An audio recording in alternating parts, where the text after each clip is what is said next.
picture here is basically a time cost chart. All right. All it basically means, very simply, is that when digital fabrication, all right, or 3D printing first came on, oftentimes the first use case were actually of high value, low volume.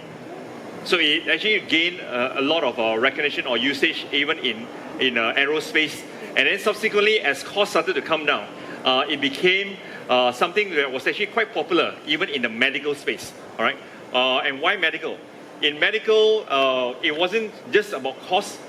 They actually wanted to create or print parts that were actually unique to individuals, so that they can then basically provide that unique part, and have it actually whether implanted or basically used to help in their surgery, etc., etc. So that was actually how it actually went. And subsequently, as the cost per part started to drop over the years, we started to see an increase in usage. All right, it wasn't just medical. It started to get into dental. It started to get into audiology as examples, and it began to propagate more and more. Why? Because the cost of actually accessing this technology became affordable, and people were able to experiment and be able to see what they can really do with 3D printing. So I will actually start off with one example out of three. I'll actually run through three examples, but I think this example is actually very poignant. It actually helps you understand how 3D printing has evolved very quickly into the consumer space.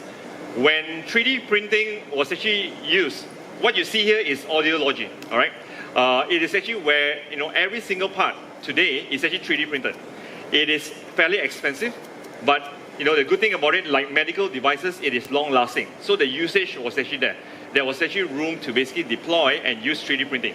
But with the cost of 3D printing actually reducing, what we do see now is that it has gone beyond medical device and it has actually gone into consumer.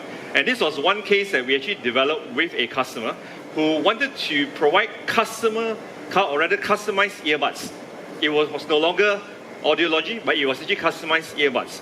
All right, and we wanted to figure out how do we bring a customized technology into a bigger scale production, right? And that was the challenge. So, we actually worked through it, and hence, these are actually the solution towards it. So what you see is basically on the left, what would actually happen is that the technician will basically take a scan of the ear canal, all right? And understanding, every individual has different ear canals, all right? It's unique to an individual. Having taken the scan, what they then do is they then actually create a 3D printed part, which is a shell. All right, which is what you see here. So it's 3D printed, it's empty, it's a shell, and then after which we actually inject it with medical grade silicon. And the medical grade silicon actually forms and then it actually solidifies, and after which we break that 3D printed part. So the shell, the mold is broken, and it's actually printed on just a normal clear resin that we have, and hence we actually have the final product here. Now, interestingly, let's take a pause here. At the end of the day, while 3D printing is involved in the process of actually producing a consumer-related earbud, customized earbud, the end product does not have any 3D printed component at all. Right? It is actually medical-grade silicon. Right?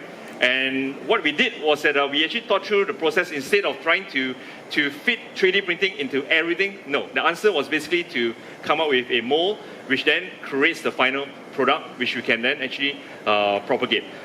The beauty of this technology is that the cost per part, all right, you could actually manufacture one customized earbud, material plus labor cost down to only $3 to $4. And with $3 to $4, it gives then the service provider a lot of room to basically, to sell and make a margin, a healthy margin, and yet be able to be cost effective enough for people who actually want a customized earbud to buy and use. The next example that I'm actually going to show you is from Gillette. Everybody knows Gillette? At least the guy should know Gillette. All right. So Gillette is another Boston-based company. All right. It's just down the road from where we are in Boston. And they had a unique scenario. They are actually a global company, well known. And how much can you bring to a user for a personal healthcare product? All right, like a razor. Okay, and what they actually wanted to do, they recognized that in this specific market where they are providing personal, razors, it is a very personalized field. And what they wanted to do was to figure out, how do I add value to my customers, and at the same time to be able to help explore the use of digital fabrication. So what we did was this. This is actually the razor maker, which was introduced in December, and it created a lot of news. You may have actually read about it in the news. And we actually provided an online website where users were able to go in and provide customization. So if you were to go into a Gillette razor maker website, what you would do is that it gives you the ability to customize 4 specific parameters. Number 1, you can actually choose the design. Right? What type of designs do you want? And there are plenty of designs. You can also choose the color. You can also choose the material, because we can then print with multiple resin materials. All right? Now, if you take that as a whole and say, look, David, I could easily manufacture a small scale set of SKUs and then sell it to a customer, and do I really need to go 3D printing? You're absolutely right. You may not need to do it. So it's actually semi-customization. But the real customization that we actually do add is the fact that we are able to allow the user or the customer to put in their name on every single handle, which basically means that you are now able to have full customization of a handle. Buy it, it only costs around $20 to $40 depending on the material that you choose. And in 2 weeks, it will be shipped to you. All right, Gillette will ship. Now, this is a program that was only available in US. We are working with them on the next iteration that will be coming up. All right, and if you were to think about it, with the different colors that you have, with the different designs, you are effectively looking at 1,000 over permutations. All right. And what does it mean for Gillette? Gillette now is able to give that personal experience to their customers at a fairly affordable price. On top of that, Gillette is also able to contain the risk if they were to go this direction. Imagine having to manufacture a lot of SKUs, then the parts, if they are not sold, how do you manage? Right? At the same time, they also provide some experience where the end customer feels as if they actually have the ability to customize, but it is within a range of customization that they can do. So it's within a very controlled set of parameters. So before I move on, I just want to highlight this. Oftentimes when we look at 3D printing in a production environment, oftentimes you will always be looking at a large printer, which is actually fairly expensive to deploy, and that could have been a direction that Gillette would have taken.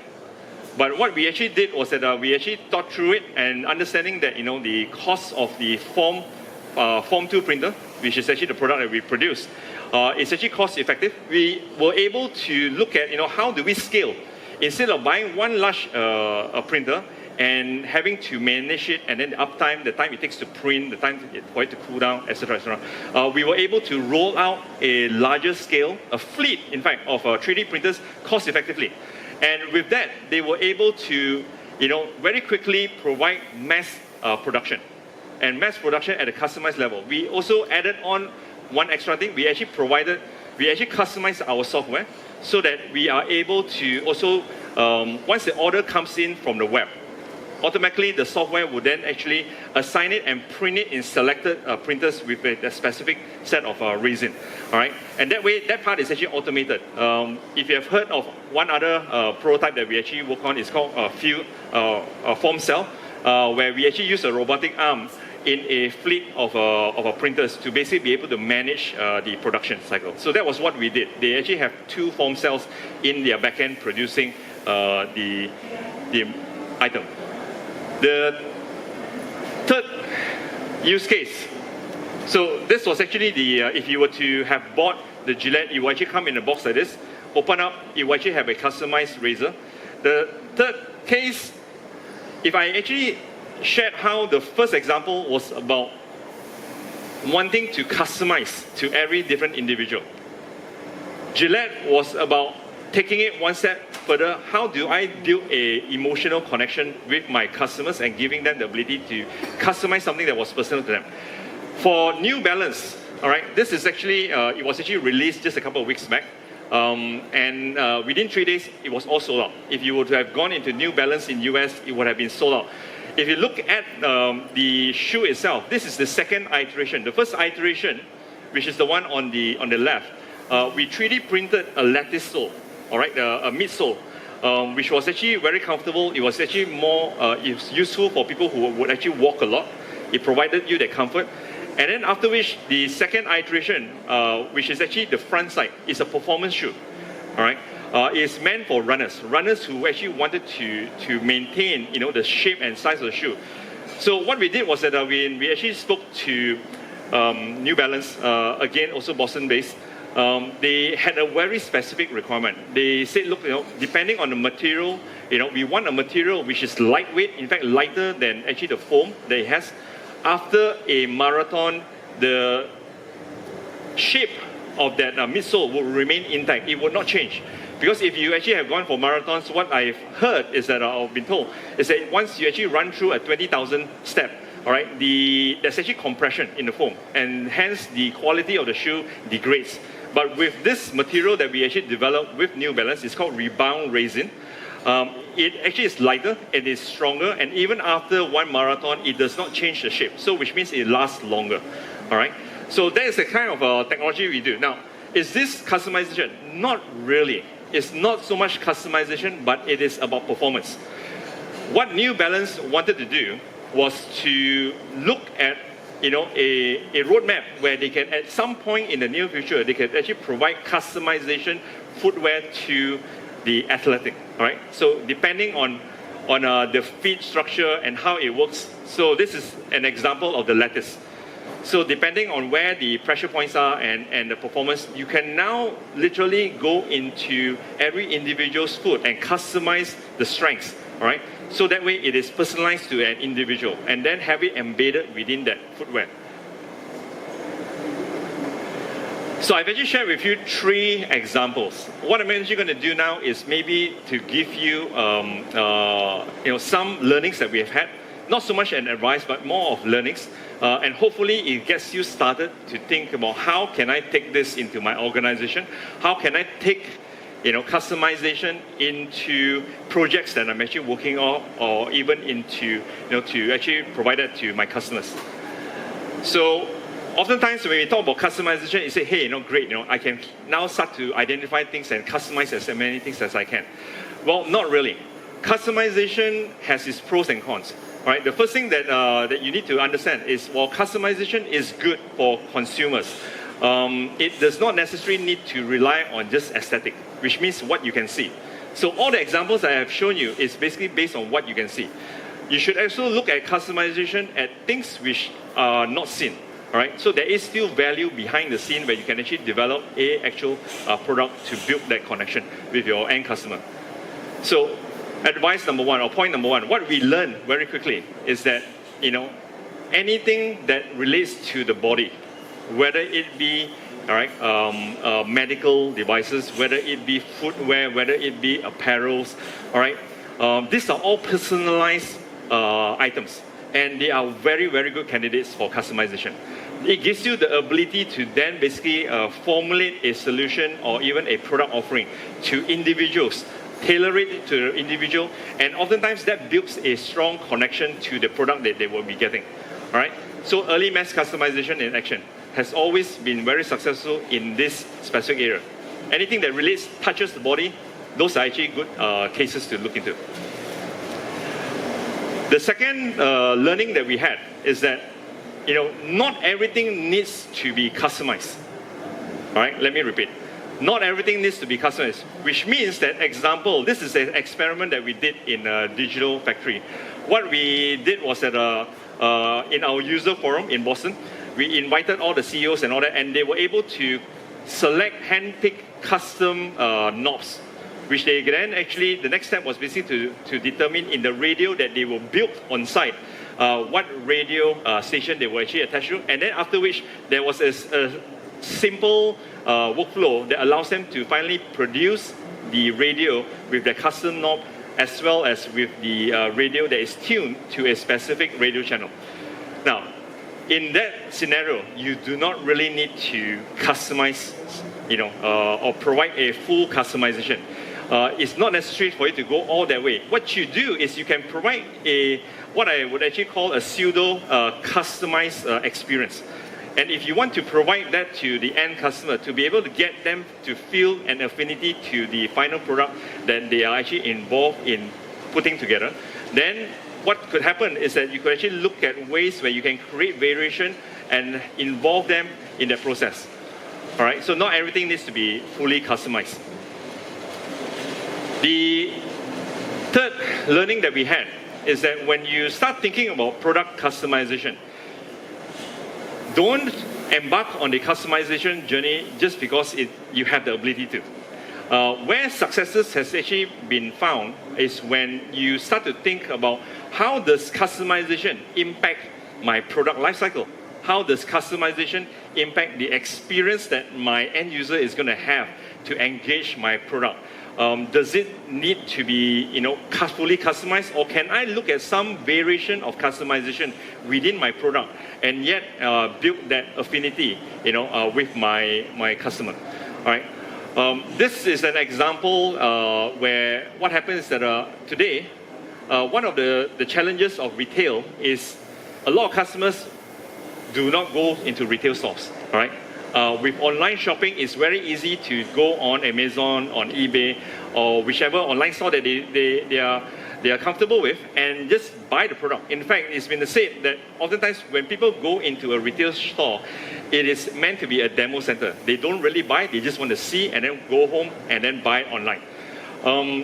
In some cases, like in this example, what they did was it was a museum. They created an experience where they wanted people to come into the museum or perhaps even into the retail store to be able to engage with the process of customization. So if that is the strategy that you actually have for the customer to be able to attract people into a single location, that is actually one way to do it. To use that as part of your overall strategy, all right? Branding strategy as well as product strategy. Finally, the last advice is customization need not be, in relation to an end customer product. Sometimes the best customization, as you have seen and heard from various speakers earlier today, is about how you can actually provide speed of delivery, which is basically looking at jigs, fixtures, which are actually in relation to your manufacturing, so that you can customize and be able to speed up the process of actually getting a final product out to the market. So, be a little bit broad-minded, look at a whole series of potential opportunities that you can bring 3D printing as a customized solution into your organization, and you find that there are actually areas that you can look into. I will end this with perhaps one of my favorite slides. Oftentimes people ask me, David, Formlabs, great 3D printing company. Do you all do metal? and whenever I'm actually asked that question, it's very interesting. I would actually have to pause and then and tell them, unfortunately, we don't do metal. All right, we don't print metal.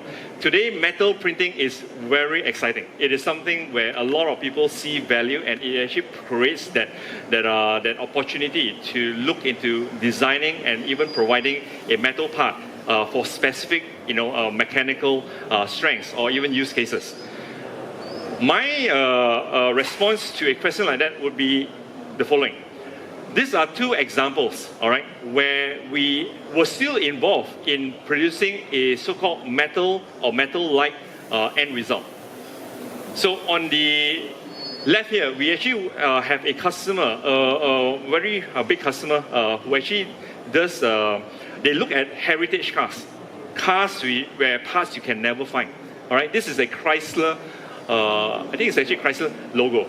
So what they did was here, they designed the logo, 3D printed it using our castable wax resin, which is actually the resin that is all commonly used in jewelry, where they will then use it and cast a final product, which is the metal, polish it, and then that becomes a part.